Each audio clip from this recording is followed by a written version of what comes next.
perfect. My name is Victoria Michael. I'm the founder of Eunoia Collective. Eunoia means to think beautifully. As a nonprofit, it's our mission to create a world which thinks beautifully by providing mental wellness to children through our global initiatives.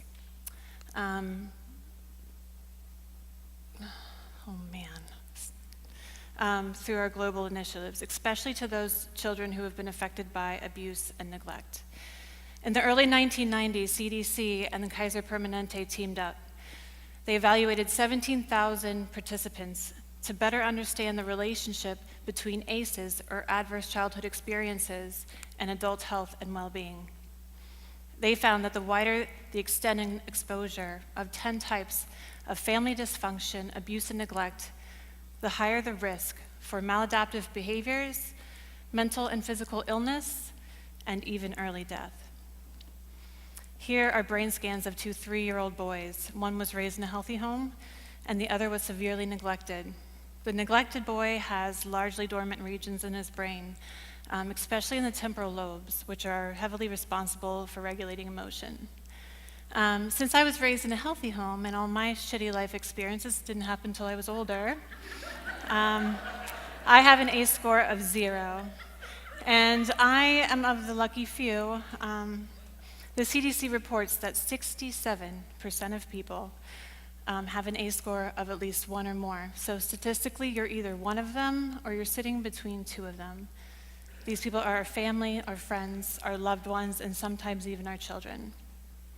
Dr. Vincent Felitti is one of the pioneers of the revolutionary and still widely underutilized ACE study, and he insists that ACEs are the main determinant of the health and social well-being of our nation, dare I say world.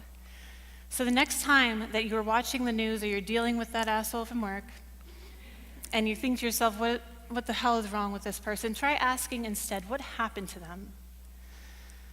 The cycle of pain is powerful and prevalent, and often without treatment, that pain turns to hate. When that happens, the victim becomes the villain and our empathy fades to apathy.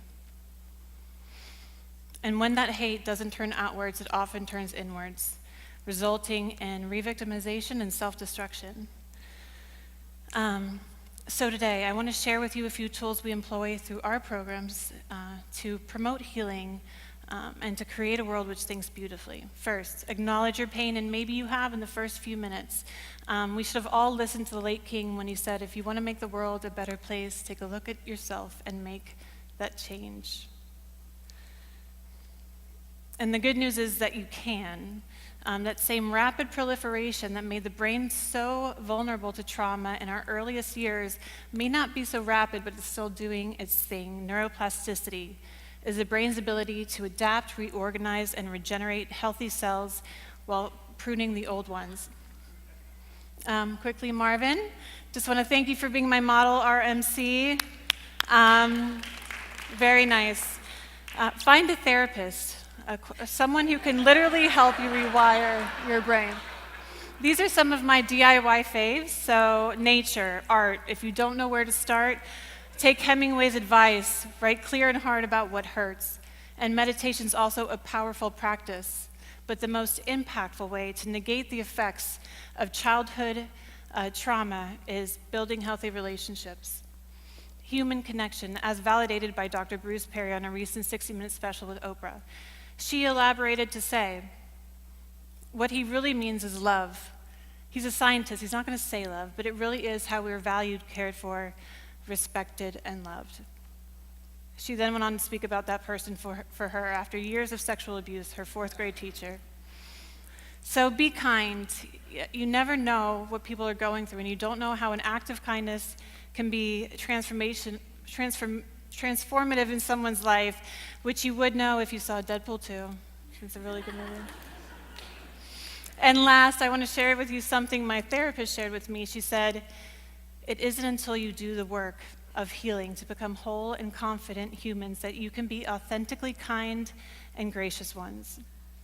So be kind, not just authentically, but intentionally and especially to those who you feel don't deserve it. It is very likely they are the ones that need it the most. And if you are unable, then maybe it's time you spoke with the man or the woman in the mirror. Thank you.